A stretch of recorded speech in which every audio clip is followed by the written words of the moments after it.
Halo semua, perkenalkan nama saya Niputu Ayu Anggreni dengan NIM 511222097. Saya membuat video ini bertujuan untuk memenuhi nilai ujian akhir semester di mata kuliah pengantar ilmu komunikasi dengan dosen pengampu Bapak Media Sukahya MSI. Di video kali ini saya akan menjelaskan tentang dua model komunikasi dan juga salah satu fungsi komunikasi. Nah, sebelum masuk ke penjelasan tentang model dan juga fungsi komunikasi itu sendiri, di sini saya akan menjelaskan sedikit mengenai komunikasi. Apa sih itu komunikasi? Nah, pada umumnya komunikasi itu merupakan suatu proses di mana dua orang atau lebih melakukan pertukaran informasi satu sama lain, teman-teman. Nah, komunikasi itu sendiri memerlukan media loh, teman-teman. Untuk apa? Untuk menyampaikan pesan ataupun informasi tersebut. Nah, maka dari itulah muncul model komunikasi. Sampai sini sudah ada yang mengerti apa itu model komunikasi? Tenang, di sini saya akan menjelaskan pengertian tentang model komunikasi. Nah, model komunikasi itu sendiri merupakan alat untuk memperjelas ataupun mempermudah dalam proses komunikasi. Oke, segitu dulu teman-teman pembahasan tentang materi komunikasi. Walaupun sedikit, semoga kalian paham ya. Nah, lanjut ke pembahasan berikutnya yaitu tentang model komunikasi. Di sini saya akan menjelaskan dua model komunikasi. Yang pertama itu model Lasswell dan yang kedua itu model Berlo. Oke teman-teman, yang pertama saya akan membahas tentang model komunikasi Lasswell. Nah, model Lasswell ini dikemukakan oleh Harold Lasswell pada tahun 1948 yang menggambarkan proses dan juga fungsi-fungsi komunikasi dalam bermasyarakat. Nah, Lasswell juga mengemukakan 3 fungsi komunikasi. Yang pertama, pengawasan lingkungan, yang dimana mengingatkan anggota-anggota masyarakat akan adanya bahaya dan juga peluang dalam lingkungan. Yang kedua, itu ada korelasi berbagai bagian dalam masyarakat yang merespon lingkungan. Nah, yang ketiga itu ada transmisi warisan sosial dari generasi yang satu ke generasi yang lain. Dan Lasswell juga berpendapat bahwa ada 3 kelompok yang bertanggung jawab dalam melaksanakan fungsi-fungsi tersebut. Lasswell mengakui bahwasanya tidak semua komunikasi harus bersifat dua arah, teman-teman. Nah, maka dari itu karakteristik dari model Lasswell ini sendiri adalah bersifat linear atau satu arah.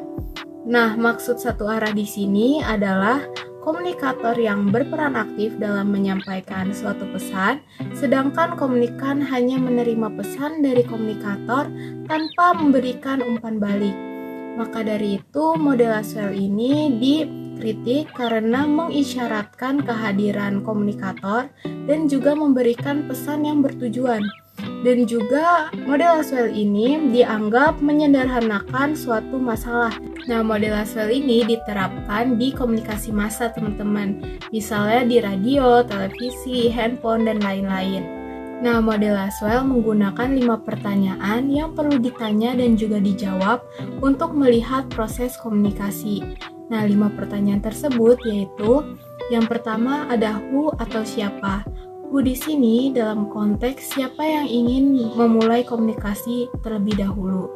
Lalu ada say what atau apa yang ingin dikatakan. Nah, maksudnya say what di sini adalah berhubungan dengan isi pesan atau komunikasi yang disampaikan melalui komunikasi tersebut. Lalu selanjutnya ada to whom atau untuk siapa. Nah, maksudnya to whom ini adalah siapa audiensnya, siapa yang ingin mendengarkan komunikasi tersebut. Lalu ada in which channel atau melalui media apa. Nah, ini melalui media radio kah, televisi kah, handphone kah, atau yang lainnya.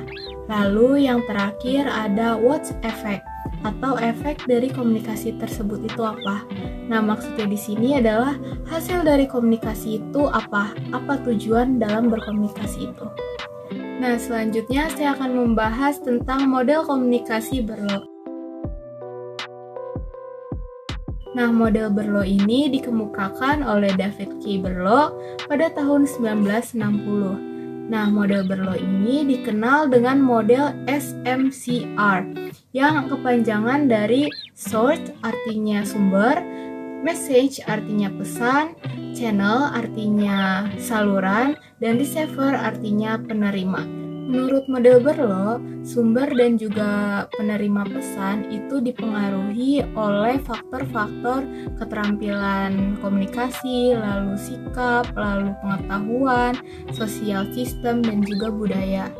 Nah, pesan atau message itu dapat dikembangkan didasarkan oleh elemen, lalu struktur, isi, perlakuan, dan juga kode. Salurannya itu dapat dihubungkan ke panca indera seperti melihat, mendengar, membaui, merasa, dan juga menyentuh. Nah, model Berlo ini bersifat ke arah organisasional dibandingkan ke arah deskripsi suatu proses karena tidak menjelaskan adanya umpan balik. Nah, salah satu kelebihan dari model Berlo ini adalah bahwa model Berlo ini tidak terbatas pada komunikasi publik atau komunikasi massa, namun juga komunikasi antar pribadi dan berbagai bentuk komunikasi tertulis. Nah, model Berlo ini dapat memandu Anda untuk meneliti efek keterampilan komunikasi penerima atas penerimaan pesan yang Anda kirimkan kepadanya. Atau Anda sebagai pembicara yang mungkin mulai menyadari bahwa latar belakang Anda mulai mempengaruhi penerimaan pesan Anda. Nah, selanjutnya saya akan menjelaskan salah satu fungsi komunikasi, yaitu komunikasi ekspresif. Nah, komunikasi ekspresif berkaitan erat dengan komunikasi sosial, teman-teman. Komunikasi ekspresif tidak otomatis bertujuan untuk mempengaruhi orang lain, namun dapat dilakukan sejauh komunikasi tersebut menjadi instrumen untuk menyampaikan perasaan-perasaan atau emosi kita. Nah, teman-teman, komunikasi ekspresif merupakan salah satu bentuk komunikasi dalam menyampaikan berbagai perasaan dan juga emosi, teman-teman. Nah, perasaan-perasaan tersebut dikomunikasikan terutama melalui pesan-pesan nonverbal, teman-teman. Perasaan sayang, peduli, rindu, simpati, gembira, sedih, takut, prihatin, amarah, dan benci dapat disampaikan lewat kata-kata, namun terutama perilaku nonverbal. Contoh yang pertama komunikasi ekspresif yaitu pada saat saya masih duduk di bangku sekolah, saya dan teman-teman satu sekolah saya melakukan demonstrasi dengan membuat tulisan yang menyindir sekolah agar kepala sekolah mengizinkan untuk mengikuti ajang putih abu-abu futsal di Yogyakarta. Dengan demonstrasi tersebut tujuan untuk menunjukkan bahwa sekolah kami juga mempunyai prestasi di bidang keolahragaan. Seorang ibu menunjukkan kasih sayangnya dengan membelai kepala anaknya, atau seorang atasan yang menunjuk rasa simpati kepada bawahannya yang istrinya baru saja meninggal dan menepuk bahunya. Nah, menyalurkan kemarahan juga termasuk ke dalam komunikasi ekspresif, teman-teman. Contohnya mahasiswa yang protes atas kebijakan penguasa negara atau penguasa kampus dengan melakukan demonstrasi unjuk rasa, mogok makan, atau aksi diam. Atau contoh lainnya, Tahir, seorang penjaga toko yang membakar dirinya sendiri di jalan utama Aslaman di hari Sabtu pada tanggal 17 April 1999 sebagai aksi protes terhadap pengadilan yang mengusirnya dari toko tempat ia mencari nafkah. Saat saya masih duduk di bangku sekolah, saya dan teman-teman satu sekolah saya melakukan demonstrasi dengan membuat tulisan yang menyindir sekolah agar kepala sekolah mengizinkan untuk mengikuti ajang putih abu-abu futsal di Yogyakarta. Dengan demonstrasi tersebut tujuan untuk menunjukkan bahwa sekolah kami juga mempunyai prestasi di bidang keolahragaan. Lalu contoh selanjutnya, saat saya lulus SMA, saya pernah memberikan sebuah cuplikan video, teman-teman, yang berisi foto-foto masa-masa SMA, khususnya mengekspresikan perasaan rindu pada saat kita semua sudah lulus dan kita tidak bisa mengulanginya kembali. Atau contoh selanjutnya, pada saat teman dekat saya berulang tahun, saya memberikan sebuah kado sebagai tanda cinta atau tanda sayang.